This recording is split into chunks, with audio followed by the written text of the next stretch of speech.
मनसे के अध्यक्ष यानी कि महाराष्ट्र नवनिर्माण सेना के अध्यक्ष राज ठाकरे अब उद्धव ठाकरे की राय पर चलते हुए नजर आ रहे हैं। उन्होंने महाकुंभ को लेकर एक ऐसा बयान दिया जिससे कि सनातनियों को और साधु संतों को उनके बयान से बहुत ही ठेस लगी है और साधु संतों ने उनके बयान पर कड़ी नाराजगी व्यक्त की है। दरअसल राज ठाकरे की पार्टी का एक प्रोग्राम, उनकी पार्टी का स्थापना दिवस था, 19वां स्थापना दिवस था, जिसका प्रोग्राम महाराष्ट्र के पिपरी चेवाहा गांव में चल रहा था। वहीं पर उन्हें ये विवादित बयान दिया। ये पूरा मामला क्या है, इसमें हम इस वीडियो में बात करेंगे। आपसे निवेदन है कि आप चैनल को सब्सक्राइब कर बेल आइकन प्रेस करें, वीडियो को लाइक एवं शेयर अवश्य करें।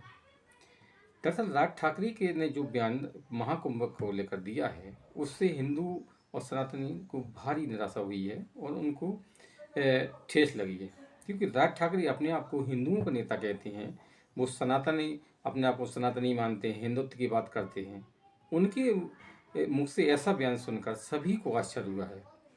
दरअसल मामला कुछ इस तरह था कि राज ठाकरे की पार्टी महाराष्ट्र नवनिर्माण सेना का 19वां स्थापना दिवस का कार्यक्रम पिपरी के चिड़वाहा में चल रहा था, जहां पर राज ठाकरे अपनी पार्टी के कार्यकर्ताओं को संबोधित कर रहे थे।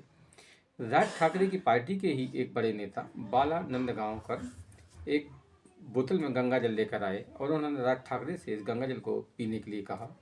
तो राज ठाकरे ने कहा कि मैं इस गंगा के इस गंदे जल को छू भी नहीं सकता हूँ, ना इससे स्नान कर सकता हूँ, पीना तो बहुत दूर है, जहाँ पर करोड़ों लोगों ने स्नान किया है। उन्होंने यहाँ तक कह दिया कि हिंदुओं को अंधविश्वास से बाहर निकलना चाहिए। अमृत स्नान का भी उन्होंने मजाक उड़ाया। अब राज ठाकरे ने अचानक हिंदुत्व की राय छोड़कर सेकुलर राय क्यों पकड़ी, ये तो बेहिजान है। लेकिन राज ठाकरे ने जिस तरह से हिंदुओं की भावनाओं को आहत किया है, हजारों सनातनियों की भावनाओं को आहत किया है, उससे एक बात तो सिद्ध हो गई कि राज ठाकरे अब हिंदुत्व की राजनीति से दूर जा रहे हैं।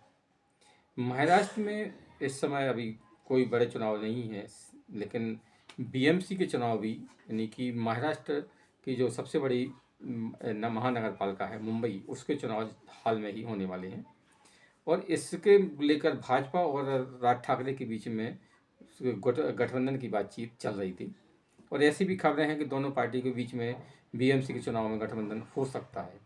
लेकिन राज ठाकरे ने जो बयान दिया है, उस बयान के बाद में अब शायद ये गठबंधन ना हो पाए, क्योंकि भाजपा हिंदुत्ववादी राजनीति करती है और राज ठाकरे ने जिस तरह से हिंदुत्व का मजाक उड़ाया है, हजारों हिंदुओं का, सनातनियों का मजाक उड़ाया है, कुंभ का मजाक उड़ाया है, अमृत स्नान का मजाक उड़ाया है, उसके बाद में भाजपा अब राज ठाकरे पर हमलावर हो गई है।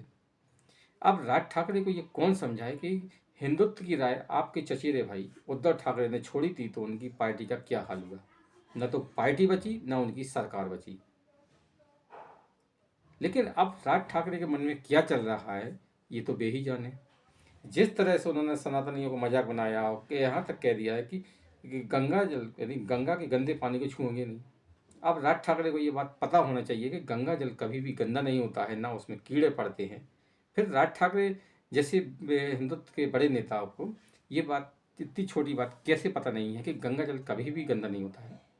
और गंगा जल में जो विशेषता है उसको तो पूरी दुनिया मानती है। वैज्ञानिक भी हैरान है कि गंगा जल का पानी में ना तो कीड़े पड़ते हैं, ना कभी ये गंगा खराब होता है।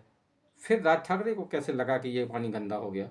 अरे करोड़ों लोगों ने गंगा जल में स्नान किया, लेकिन उसके बाद भी गंगा जल साफ सुथरा है। तो क्या ये जानबूझकर हिंदुओं को नाराज करने का बयान दिया गया है, या फिर राज ठाकरे अब अपनी पार्टी का भट्टा बैठाना चाहते हैं।